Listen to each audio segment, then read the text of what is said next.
नमस्कार। दूरदर्शन हिमाचल के कार्यक्रम मंजिल में आप सभी का स्वागत है। दर्शकों, मंजिल कार्यक्रम के माध्यम से हमारा ये प्रयास रहता है कि बच्चों और युवाओं में जो करियर की चिंता रहती है उसे थोड़ा कम किया जा सके और उन्हें करियर से जुड़ी संभावनाएं और अवसरों की जानकारी दे सके। इसीलिए आज हम लेकर आए हैं विषय करियर ज़रा हटके।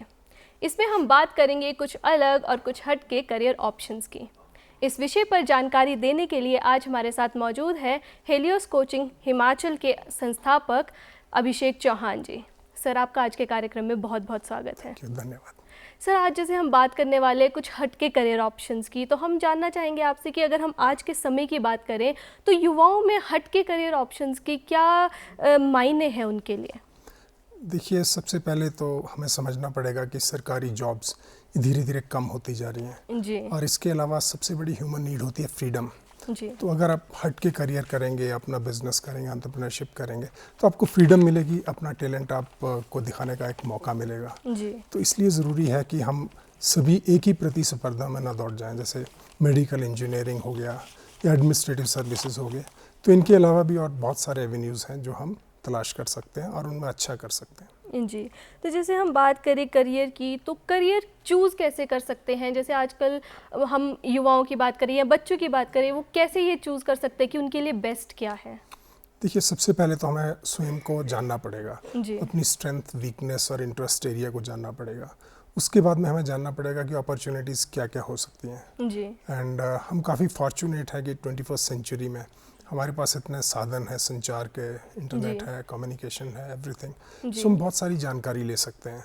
तो इस तरीके से हम अप्रोच कर सकते हैं कि हम क्या स्ट्रेंथ रखते हैं और क्या पॉसिबिलिटीज़ हैं, और उसके अकॉर्डिंग हम एक प्लान बना सकते हैं और अपने करियर के बारे में एक निर्णय ले सकते हैं। जी, जैसे आपने बताया कि हमारे पास संचार के बहुत सारे माध्यम हैं और उससे हमें बहुत सारी इन्फॉर्मेशन भी मिल जाती है अलग अलग चीज़ों की, और जिससे युवाओं को भी सेलेक्ट करने में ईजी रहता है।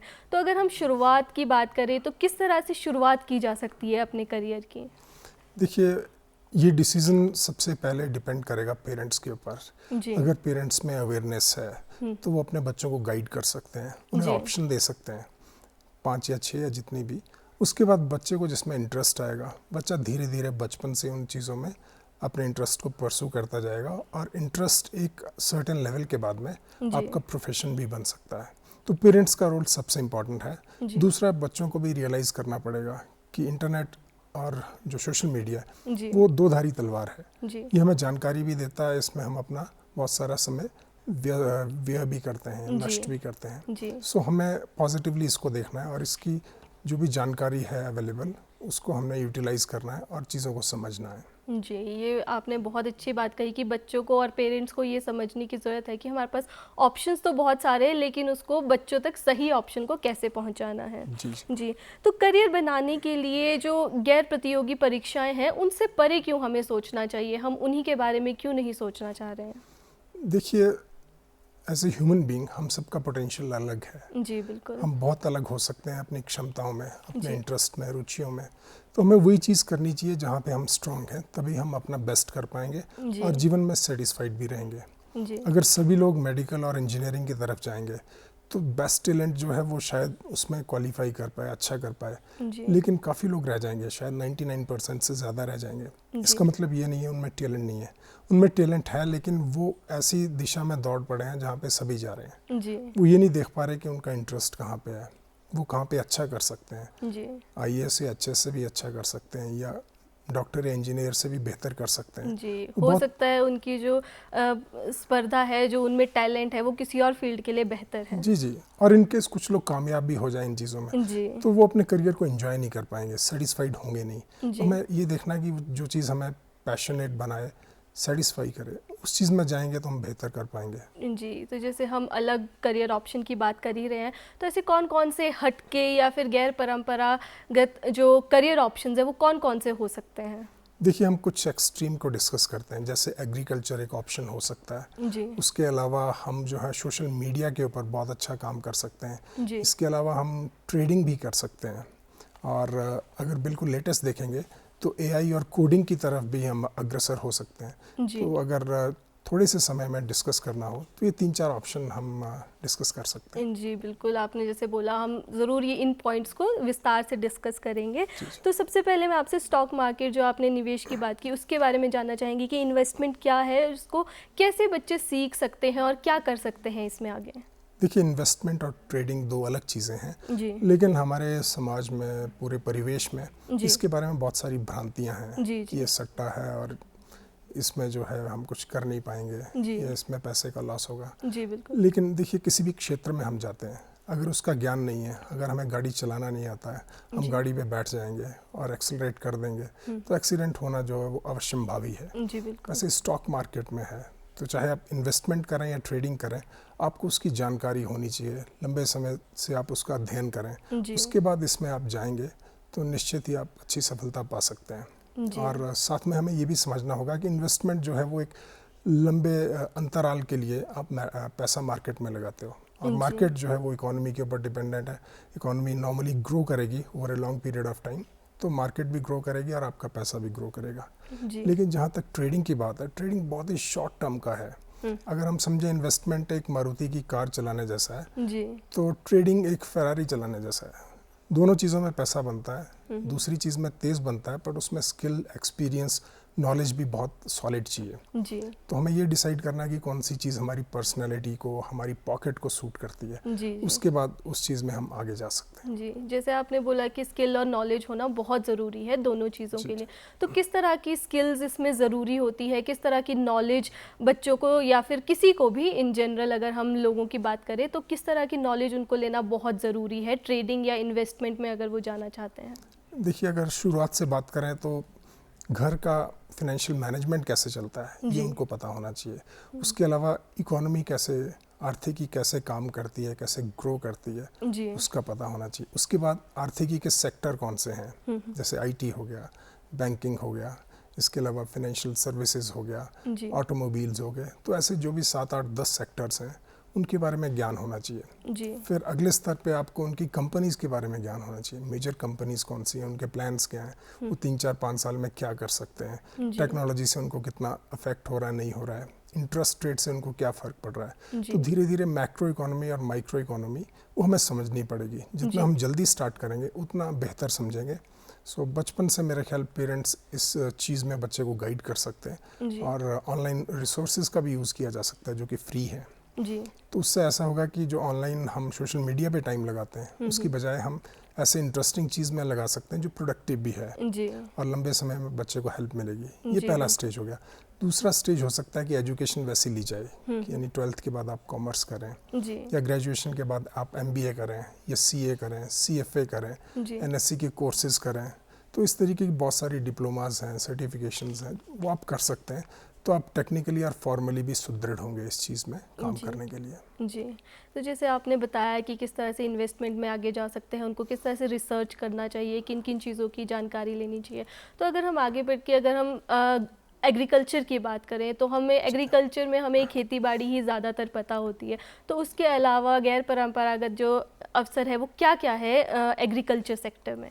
देखिए, एग्रीकल्चर जो हम समझते हैं कृषि वो तो है ही और इसमें बहुत सारे लोग एम्प्लॉयड होते हैं, बट हम ये नहीं समझते कि उसके जो स्पेसिफिक सेगमेंट्स हैं, जैसे हाई वैल्यू हॉर्टिकल्चर है, जैसे फ्लोरिकल्चर है, मशरूम्स हो गए और बहुत सारी चीज़ें, उनमें हम अच्छा कर सकते हैं। चाहे हमारे पास ज़मीन कम भी है, हिमाचल एक पहाड़ी क्षेत्र है, कम ज़मीन में कम संसाधनों में बहुत सारी चीज़ें की जा सकती हैं। तो प्रोडक्शन में आप बहुत सारी चीज़ें परसू कर सकते हैं। इसके अलावा आप इसकी ट्रेडिंग में भी जा सकते हैं, कमोडिटी ट्रेडिंग, जैसे इक्विटी ट्रेडिंग शेयर मार्केट को कहा जाता है, वैसे ही कमोडिटी ट्रेडिंग में एग्रीकल्चर की कमोडिटीज़ का भी ट्रेड होता है। इसके अलावा आप कंसल्टेंट बन सकते हैं। और जहाँ तक एजुकेशन की बात है तो आप क्लास 8 से लेकर 12th तक इलेक्टिव कर सकते हैं एग्रीकल्चर में। तो आपको एक प्रैक्टिकल आइडिया लगेगा और एक अलग तरीके से आप एग्रीकल्चर को समझें। जी। और उसके बाद चाहें तो आप ग्रेजुएशन भी एग्रीकल्चर में कर सकते हैं, पोस्ट ग्रेजुएशन कर सकते हैं या MBA कर सकते हैं एग्री बिजनेस में, उसके अलावा PhD कर सकते हैं। तो परंपरागत और गैर परंपरागत दोनों चीज़ें आप इसमें परसू कर सकते हैं। इसके अलावा नर्सरी मैनेजमेंट, ऐसी छोटी छोटी बहुत सारी चीज़ें पॉसिबल हैं जिसके लिए बहुत सारा पैसा या ज़मीन या रिसोर्सेज नहीं चाहिए, लेकिन आप अच्छा कर सकते हो, लेकिन उसकी वैल्यू हाई होनी चाहिए, तब आपको भी प्रॉफिट अच्छा मिलेगा। जी। तो जैसे आपने बताया कि किस तरह से वो इलेक्टिव सब्जेक्ट ले सकते हैं, आगे एग्रीकल्चर पढ़ सकते हैं। अगर हम उसमें बात करें कोर्स की फ़ीस की, या फिर जैसे हम संस्थानों की बात करते हैं, वो कहाँ पे वो ले सकते हैं ये एजुकेशन? देखिए, हिमाचल की बात करें खासकर तो हिमाचल प्रदेश कृषि विश्वविद्यालय HP एग्रीकल्चर यूनिवर्सिटी पालमपुर में है। इसके अलावा university of horticulture and forestry ये सोलन में है। तो ये 2 सरकारी इंस्टीट्यूशंस हैं जहाँ पे आप बहुत अच्छी क्वालिटी की एजुकेशन ले सकते हैं और आपको आगे भी अच्छे एवेन्यूज़ मिल सकते हैं। और इन्हीं इंस्टीट्यूशन में अगर आप ग्रेजुएशन ना करना चाहें तो आप पर्टिकुलर कोर्सेज कर सकते हैं अपनी स्किल डेवलपमेंट के लिए, प्रैक्टिकल कोर्सेज कर सकते हैं अगर आप पढ़ना ना चाहें 4 साल और उसके बाद भी आगे एजुकेशन है, तो ये बहुत सारी चीज़ें आप सीख सकते हैं वहाँ जाके। जी, आपने ये इतनी अच्छी बताया कि किस तरह से एग्रीकल्चर में भी हमारे पास सिर्फ खेतों में ही काम करने का नहीं, और भी बहुत सारे ऑप्शंस हैं। तो जैसे आपने सोशल मीडिया की भी बात की थी, सोशल मीडिया में किस तरह से करियर बनाया जा सकता है, क्या क्या किया जा सकता है सोशल मीडिया के सेक्टर में? देखिए, आज की डेट में सोशल मीडिया एंटरटेनमेंट भी है, लेकिन इसके अलावा आप नॉलेज भी ले सकते हैं और नॉलेज दे भी सकते हैं। जी। सो पॉइंट इज़, अगर आप में स्ट्रेंथ है नॉलेज की, एक्सपीरियंस की, या पर्सनैलिटी की, या कम्युनिकेशन स्किल्स की, तो आप सोशल मीडिया में बहुत अच्छा कर सकते हैं। जी। बट इसके लिए आपको काफ़ी पहले से शुरुआत करनी होगी और क्वालिटी मेंटेन करनी होगी, और उसके बाद इसमें भी आप जो है एक अच्छा प्रोफेशन बना सकते हैं अपने लिए। जी। तो जैसे हम कंटेंट क्रिएशन या फिर सोशल मीडिया में अगर हम कंटेंट क्रिएशन की बात करें, तो उसमें एल्गोरिदम की बहुत ज़्यादा चर्चा होती है कि एल्गोरिदम पहचानना ज़रूरी है, और इसमें ज़्यादातर फॉलोअर्स या फिर हम व्यूज़ की बात करते हैं जिसकी वजह से इनकम भी जनरेट होती है। तो एल्गोरिदम क्या है और इसको किस तरह से समझा जा सकता है? देखिए, इसका एग्जांपल ट्रेडिंग से लेते हैं। ट्रेडिंग में सबसे इम्पोर्टेंट प्राइस को माना जाता है जी, कि प्राइस इज़ गॉड। तो वैसे ही अगर सोशल मीडिया की बात करें तो कंटेंट इज़ द गॉड। जी। तो कंटेंट की क्वालिटी, उसका रेलेवेंस, और कौन से सेगमेंट को आप टारगेट कर रहे हो, कौन सी ज्योग्राफी में टारगेट कर रहे हो, वो इम्पोर्टेंट है। जहाँ तक बात है एल्गोरिदम की या सर्च इंजन ऑप्टिमाइजेशन की, वो सेकेंडरी चीज़ें हैं, वो आप धीरे धीरे सीख जाएंगे, उनमें कोई बहुत कॉम्प्लिकेशन नहीं है, तो वो की जा सकती है। But main point is the content quality and relevance. अगर आप रेलेवेंट क्वालिटी दे रहे हो, आपका एक ग्रुप बन गया है जो पर्टिकुलर टाइप का कंटेंट पसंद करता है, तो आपको वही चीज़ें देनी है, उसी में आपको स्ट्रेंथ लेनी है। जैसे कुछ अगर हम एग्जांपल देखेंगे तो हिमाचल में अगर हम रहते हैं, सो टूरिज़्म को आप अच्छे से प्रेजेंट कर सकते हो बिना ज़्यादा खर्चा किए। जी। और इसके अलावा कल्चर को दिखा सकते हो हिमाचल के, टेम्पल्स को दिखा सकते हो, है ना। एग्री टूरिज़्म, इको टूरिज़्म के एवेन्यूज़ आप बता सकते हैं, आप गाइड भी बन सकते हैं। तो इस तरीके से बहुत सारी चीज़ें पॉसिबल हैं। और इसके अलावा ये तो एंटरटेनमेंट और इस तरीके की बात थी, आप नॉलेज में भी कर सकते हैं। हो सकता है आप एस्ट्रोलॉजी में अच्छे हो, न्यूमेरोलॉजी में अच्छे हो, आपके पास कोई टेक्निकल स्किल हो, तो उस चीज़ को भी आप प्रमोट कर सकते हैं ऑनलाइन मीडियम से, और इसमें काफ़ी अच्छा किया जा सकता है। जी, ऑनलाइन से ना केवल ये चीज़ें सीखी जा सकती है, बल्कि अपने जो नॉलेज है वो लोगों तक बांटी भी जा सकती है। जी, जैसे आपने बताया था कि इसको कम उम्र में ही स्टार्ट किया जा सकता है, इसके बारे में जाना जा सकता है, इसमें निवेश किया जा सकता है, या फिर हम कह सकते हैं कि इसमें अपना करियर बनाया जा सकता है। तो अगर हम जैसे बच्चों की बात करें, क्योंकि कंटेंट हर तरह का अवेलेबल रहता है, तो उनको किस तरह से वो सेग्रीगेट कर सकते हैं, या और इसमें पेरेंट्स का किस तरह से रोल आ सकता है कि वो बच्चे को बता सके कि किस तरह का कंटेंट उन्हें कंज्यूम करना है, और किस तरह से वो जो है नेगेटिव चीज़ जो इन्फ्लुएंस है, क्योंकि अगर स्क्रीन टाइम ज़्यादा होगा तो बच्चों के लिए वो भी हानिकारक है, लेकिन यहाँ पे हम फिर भी कंटेंट क्रिएशन की बात कर रहे हैं, तो वो किस तरह से वो सेग्रीगेट कर सकते हैं, बच्चे को कैसे समझाया जाए? जी, बिल्कुल अच्छा प्रश्न है। देखिए, बच्चे का जो मेजर डेवलपमेंट है वो पैदा होने से 8 साल तक हो जाता है, ऑलमोस्ट 70-80%। 12 साल तक आप ऑलमोस्ट 90% डेवलप हो जाते हैं as a person, fundamental development हो जाता है। जी। तो उस टाइम पे पेरेंट्स की रिस्पॉन्सिबिलिटी है कि बच्चे के रुझान को समझें, जी, उसकी स्ट्रेंथ को समझें, और उसके अकॉर्डिंग उनको गाइड करें, नज करें धीरे धीरे। और सोशल मीडिया एक तरीके से आप आज की डेट में कह सकते हैं अपरिहार्य है, नेसेसरी इविल है। सो अगर वो बच्चों को देखना ही है कुछ समय के लिए, 1 आध घंटा 2 घंटा या जो भी है, तो उसमें पेरेंट्स को चाहिए कि वो बच्चे को धीरे धीरे वो अवसर दें, वो एवेन्यूज़ दें, वो चैनल्स उनको देखने को दें जहाँ पे उनको नॉलेज मिलेगा और गाइडेंस मिलेगी, और तो इससे उनका एंटरटेनमेंट भी हो जाएगा, स्क्रीन टाइम भी पूरा हो जाएगा, और वो रेलेवेंट चीज़ें जो हैं वो सीख पाएंगे और देख पाएंगे। जी, इसमें पेरेंट्स का, जैसे आपने बताया, काफ़ी बड़ा रोल है। तो अगर हम जैसे कोडिंग और एआई की आपने बात की, आजकल लेटेस्ट वही चला है, और एआई की अगर हम आर्टिफिशियल इंटेलिजेंस की बात करते हैं तो बहुत ज़्यादा पॉपुलर हो रहा है रिसेंट डेज़ में। तो इसमें करियर की क्या ऑप्शंस है, क्या संभावनाएं हैं, और किस तरह से इसमें आगे बढ़ा जा सकता है? जी, पिछले 10 साल को हम देखेंगे तो उसको इंडस्ट्रियल रेवोल्यूशन 4.0 कहते हैं जी, या इंटरनेट रेवोल्यूशन भी कह सकते हैं 4.0 जी। उसमें जो है आर्टिफिशियल इंटेलिजेंस ये बहुत बड़ा रोल प्ले करेगा जी। आर्टिफिशियल इंटेलिजेंस का मतलब है कि जो आपने प्रोग्राम किया है वो प्रोग्राम खुद को इम्प्रूव करता जाएगा with experience and with time जी, ठीक है। और वही चीज़ें कनेक्ट होंगी हमारे हार्डवेयर से, हमारे सेंसर से, हमारी मशीन से जी, हमारे ऑटोमेटिक सिस्टम के साथ। सो पॉइंट इज़ कि वो चीज़ कुछ जॉब्स को कंज्यूम कर लेगी, लेकिन वो कुछ नए जॉब भी क्रिएट करेगी। तो पॉजिटिव स्ट्रेटजी ये होगी कि हम एआई या कोडिंग की तरफ जाएं, हम कोडिंग सीख पाएंगे, हम कोड कर पाएंगे। हो सकता है 20 साल के बाद जैसे आर्टिफिशियल रोबोट्स होते हैं वैसे आर्टिफिशियल पेट्स भी हो सकते हैं। आप अपने पेट को प्रोग्राम कर सकते हो, आप अपने रोबो को प्रोग्राम कर सकते हो, आप इवन 3D प्रिंटिंग कर सकते हो जी। आप चीज़ें डिज़ाइन कर सकते हो सॉफ्टवेयर के थ्रू या हाथ के थ्रू, फिर सॉफ्टवेयर में जी। और उसी चीज़ को आप हार्डवेयर के तौर पे प्रिंट कर सकते हो, जो 3D प्रिंटिंग से पॉसिबल है जी। आप मशीन, छोटे छोटे इक्विपमेंट्स, बहुत सारी चीज़ें क्रिएट कर सकते हो, आप आर्ट को भी क्रिएट कर सकते हो जी। सो पॉइंट इज़, अगर इस हार्डवेयर और सॉफ्टवेयर का, यानी कोडिंग का और हार्डवेयर का हमें नॉलेज होगा, उसको इंटीग्रेट करना हमें आता होगा और बचपन से आता होगा, तो हमारे लिए चीज़ें बहुत ईजी हो जाएंगी। लेकिन ये चीज़ें 15, 20, 25 साल की उम्र के बाद करना मुश्किल होता है, क्योंकि तब तक हमारी हैबिट्स, हमारा टेक्निकल अंडरस्टैंडिंग वो फिक्स हो चुका होता है। तो खुद को चेंज करना इज़ बिगेस्ट ह्यूमन चैलेंज, या खुद को नई चीज़ें सिखा पाना लगातार साल दर साल, ये बहुत बड़ा चैलेंज है। सो बेहतर ये होता है जितना अर्ली हम स्टार्ट करेंगे उतना बेहतर, उतना स्ट्रॉन्ग हम परफॉर्मेंस कर पाएंगे जी। क्यूरियोसिटी ज़्यादा होती है तो हम ज़्यादा चीज़ें सीख पाते हैं। जैसे आपने 3D प्रिंटिंग की भी बात की, तो आजकल भी शुरुआत हो चुकी है 3D प्रिंटिंग की, बहुत लोग इस चीज़ पे भी काम कर रहे हैं। तो अगर इसमें हम इक्विपमेंट्स की बात करें तो किस तरह के इक्विपमेंट्स की इसमें ज़रूरत हो सकती है, और इनिशियली अगर किसी को स्टार्ट करना है तो किन चीज़ों की उनको ज़रूरत पड़ सकती है इसके लिए? देखिए, इसके लिए सबसे पहले तो अपने क्रिएटिविटी का एरिया या अपनी साइंस या मैकेनिक्स का एरिया आपको डिफाइन करना पड़ेगा कि आपका इंटरेस्ट एरिया क्या है। बिकॉज इक्विपमेंट एक चैलेंज नहीं है, इक्विपमेंट है, मिल भी जाएगा, आपको इम्प्रूव होता जाएगा over a period of time, but that is not the thing. जैसे हम ट्रेडिंग में बात कर रहे थे कि प्राइस इज़ द किंग, वैसे क्रिएटिविटी में, साइंस में, your ideas, your method, your technology, that is the की। आपको अपनी टेक्नोलॉजी पे काम करना है। सॉफ्टवेयर की टर्म में देखें तो वो कोडिंग है या सॉफ्टवेयर डेवलपमेंट है जी। लेकिन हार्डवेयर के तौर पे देखें तो वो आपकी इंजीनियरिंग का नॉलेज भी हो सकता है, वो आपकी इनेट इंजीनियरिंग भी हो सकती है, या आर्ट की फॉर्म में वो आपकी क्रिएटिविटी हो सकती है जी। तो आपको उस चीज़ के ऊपर काम करना है। बाकी रिसोर्सेज, हार्डवेयर जो भी चाहिए, प्रिंटर चाहिए 3D के लिए, सेंसर चाहिए, वो सब चीज़ें आपको इजीली मिल जाएंगी, सेमीकंडक्टर चाहिए, सब चीज़ें मिल जाती हैं। बट आपका आइडिया इनोवेटिव होना चाहिए, यूज़फुल होना चाहिए, इकोनॉमिक होना चाहिए। उसके बाद में रिसोर्सेज एक लिमिटेशन नहीं है, आइडिया और हार्ड वर्क और consistency, that is the key जी। क्रिएटिव माइंड का होना ज़रूरी है, रिसोर्सेज तो मिल जाते हैं जी जी जी।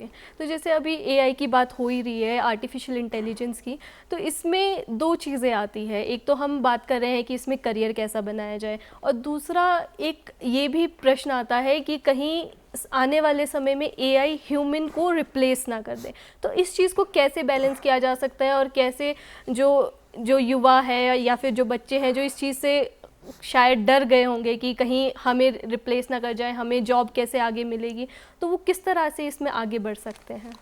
देखिए, जीवन में भी और टेक्नोलॉजी में भी नथिंग इज़ एब्सोल्युटली पॉजिटिव और नेगेटिव जी। हर चीज़ का एक सकारात्मक और नकारात्मक पहलू रहता है जी। बिल्कुल। एआई की बात करें तो उसका सकारात्मक ये होगा कि हमारी लाइफ की क्वालिटी, कंफर्ट, उसको इम्प्रूव करेगा जी। नेगेटिव साइड ये होगी कि कुछ बेसिक या रेपिटेटिव जॉब्स को वो कंज्यूम कर लेगा जी। तो हमारा ये पॉजिटिव स्ट्रेटजी ये होगी कि हम एआई के साथ चलें, उसके अगेंस्ट ना चलें, ऐसे जॉब्स ना पकड़ें जो कि एआई रिप्लेस कर सकता है। ऐसे जॉब लें जिसमें एआई के ऊपर काम हो, तो वो हमें लॉन्ग रन में हेल्प कर सकता है, या करियर के ऊपर थ्रेट आने की पॉसिबिलिटीज़ कम हो सकती हैं। एंड अगेन आपके पास स्किल और नॉलेज है तो एआई आपको रिप्लेस नहीं कर पाएगा। एआई सिर्फ जेनरिक रूटीन चीज़ें या हाई लेबर इंटेंसिव चीज़ें, उनमें रिप्लेसमेंट के लिए ज़्यादा थ्रेट है, लेकिन क्रिएटिव या इनोवेटिव चीज़ों के लिए वो एक बल्कि एक पॉजिटिव जरिया हो सकता है, हेल्प कर सकता है उस चीज़ में आपको, और भी क्रिएटिविटी को जल्दी फुलफिल करने में हेल्प कर सकता है। जी, और हम ये नहीं भूल सकते कि वो भी किसी ह्यूमन माइंड ने ही क्रिएट किया है। जी जी, एब्सोल्युटली, बिल्कुल सही। जी, तो करियर में अगर हम सक्सीड होने की बात करें तो उसमें पर्सनल डेवलपमेंट कितना ज़रूरी है? किस तरह से अगर हम सक्सेस और पर्सनल डेवलपमेंट को कैसे लिंक कर सकते हैं? देखिए, सक्सेस जो है वो पर्सनालिटी का ही रिफ्लेक्शन है जी, और हम सोशल बीइंग हैं, तो हमें सोसाइटी में अगर काम करना है तो हमारे कम्युनिकेशन स्किल्स, हमारे टीम स्किल्स, जी, हमारा इमोशनल कोशेंट और हमारा मनोविज्ञान वो पॉजिटिव होना चाहिए। तो ये सब चीज़ों का हम ध्यान रखेंगे तो एक टीम इन्वायरमेंट में अच्छा कर सकते हैं। लेकिन कुछ लोग ज़्यादा सामाजिक नहीं होते, तो उनको ऐसे जॉब लेने चाहिए जिनमें रिसर्च एंड डेवलपमेंट हो, जो आप अकेले भी करें, जिसे हम लोन वुल्फ कहते हैं। तो वैसे काम आप पकड़ सकते हो। ट्रेडिंग भी एक काम ऐसा हो सकता है, कोडिंग एक ऐसा काम हो सकता है जिसमें आपको टीम की आवश्यकता शायद उतनी ना पड़े, तो उसमें आप थोड़ा कमी भी अगर कर पाए, कुछ चीज़ों में डेवलपमेंट नहीं कर पाए, still you can do well. लेकिन बहुत सारे 80% जॉब ऐसे हैं जहाँ पे टीम का रोल रहता है, तो उसमें आपको दूसरों को टॉलरेट करना, दूसरों को फॉरगिव करना, अच्छे कम्युनिकेशन करना, एरोगेंस नहीं दिखाना, पॉजिटिविटी करना, तो ये सब चीज़ें चाहिए। तो ये हमें बचपन से जो है वो डेवलप करनी है, और पेरेंट्स का रोल अगेन इसमें भी बहुत सिग्निफिकेंट है, बहुत ज़्यादा। जी बिल्कुल। तो जैसे हमने स्टॉक मार्केट की बात की थी, लेकिन स्टॉक मार्केट एक रिस्क फैक्टर है उसमें, तो वहाँ पे अगर कोई निवेश नहीं करना चाह रहा है या कतरा रहा है निवेश करने से, क्योंकि बहुत लोग कतराते भी हैं क्योंकि रिस्क फैक्टर है, आपकी मनी दांव पे लग जाती है, तो उसमें निवेश करना कहाँ तक सही है और आप युवाओं को क्या इसके लिए सलाह देना चाहेंगे? देखिए, रिस्क की बात करें तो जीवन में रिस्क के बिना गेन्स नहीं है, हाई रिस्क हाई गेन्स। वैसे जीवन के बारे में भी कह सकते हैं कि जीवन अपने आप में रिस्क है। जैसे एक गाने की 2 पंक्तियां हैं कि कल का भरोसा क्या भरोसा नहीं पल का। सो वी डोंट नो, हर एक पल अनसर्टेन है, अगला पल कुछ भी आपके लिए ला सकता है। मैं रिस्क हमारा तभी कम हो सकता है जब हमारा नॉलेज अच्छा हो, जब हमारा एक्सपीरियंस अच्छा हो, जब हमारे प्लान में क्लैरिटी हो, जब हम कॉन्फिडेंट होंगे। रिस्क आएंगे, दिक्कतें आएंगी, लेकिन उन्हें हमें फेस करना है अपनी स्ट्रेंथ के साथ। जी। तो बेस्ट इज़ कि आप अपने ऊपर काम करें, अपने डेवलपमेंट पे काम करें, और over a long period of time अगर आप अपने डेवलपमेंट करेंगे तो आप बहुत ही ज़्यादा स्ट्रांग हो जाएंगे। तो रिस्क आपको थोड़ा कम अफेक्ट कर पाएगा एक आम आदमी के मुकाबले। जी, जैसे आपने बताया नॉलेज होना ज़रूरी है, जितनी नॉलेज होगी उतना रिस्क कम हो जाएगा क्योंकि हमें पता होगा उस चीज़ के बारे में। तो अगर हम जैसे डिजिटल एज में हम बात कर रहे हैं अप टू डेट रहने की, आजकल डिजिटल एज है, ज़माना बहुत जल्दी जल्दी भाग रहा है, तो उसमें आजकल लोग नॉलेज कैसे गेन कर सकते हैं, अप टू डेट कैसे रहें बेसिकली? देखिए, इसमें एक एग्जांपल ले लें तो ज़्यादा अच्छा रहेगा। जैसे हम ट्रेडिंग की बात कर रहे थे, तो ट्रेडिंग में आप वही सारे चैनल देखेंगे जो आपको ट्रेडिंग के बारे में इंफॉर्मेशन दे रहे हैं जी। चाहे वो फंडामेंटल एनालिसिस है या टेक्निकल एनालिसिस है, तो आप उन्हीं चैनल को देखेंगे तो यूट्यूब का एआई या यूट्यूब का एल्गो जो है आपको वही चीज़ें प्रेजेंट करेगा। आप उन चीज़ों के बारे में इंटरनेट पे पढ़ोगे, आप उन चीज़ों के बारे में बुक्स पढ़ोगे, आप उन चीज़ों से एसोसिएटेड ट्रेनिंग करोगे, वर्कशॉप करोगे, लोगों से मिलोगे, तो आपका इंटरेस्ट अगर उस चीज़ में है तो आप बहुत ही स्ट्रांग हो जाएंगे जी। तो इंटरनेट एक बहुत इजी, फ्री और फ्लेक्सिबल मीडियम है आपकी लर्निंग को, आपकी टेक्निकल स्ट्रेंथ को इम्प्रूव करने के लिए जी। तो मेरे ख्याल ऑनलाइन स्टिक करें आप, और चीज़ों को सिंपल रखें, लेकिन एक दिशा में रखें तो ज़्यादा अच्छा रहेगा जी। बिल्कुल, एक दिशा में रहना बहुत ज़रूरी है ताकि वो भटक ना जाए। तो बहुत जैसे हम ऑप्शंस हैं हमारे पास इतने सारे, आपने अभी बताया, हमें नॉलेज दी इतनी एग्रीकल्चर के बारे में, ट्रेडिंग, कोडिंग के बारे में, तो इतने ऑप्शंस होने के बावजूद अगर हम आज के युवाओं की बात करें तो किस तरह की उनको करियर रिलेटेड चुनौतियाँ देखने को मिलती हैं? देखिए, इसको हम प्रॉब्लम ऑफ प्लेंटी कह सकते हैं कि ऑप्शन इतने ज़्यादा हैं कि आप कंफ्यूज हो जाएंगे। जी। तो सबसे पहले आपको खुद को स्टडी करना है कि मेरी स्ट्रेंथ क्या है, कम्युनिकेशन की है, टेक्निकल नॉलेज की, मैथमेटिक्स मुझे अच्छा लगता है, हिस्ट्री अच्छा लगता है, जी। मुझे नेचर में घूमना अच्छा लगता है, मुझे स्पोर्ट्स अच्छा लगता है। जी। तो आपको जो भी अच्छा लगता है, जो भी आपके स्ट्रेंथ है, उसको पेपर पे लिखें, strength, weakness, opportunity and threat. उसके बाद में आप देखें कि उन चीज़ों से एसोसिएटेड कौन से क्षेत्र जो है वो कंड्यूसिव हैं। जी। और उसके बाद में उन चीज़ों के बारे में और स्टडी करें, उनमें और सेगमेंट, फर्दर सेगमेंट और ये सब चीज़ें तलाशें और उसके बाद उस पर लग जाएं, उस पर काम करें, उसके ऊपर ज्ञान लें। बिकॉज जितना कम से कम भीड़ वाले क्षेत्र में आप जाएंगे उतना आप अच्छा कर सकते हो। जी, और कांस्टेंट एजुकेशन है, जो नॉलेज लेना है वो तो ज़रूरी है ही।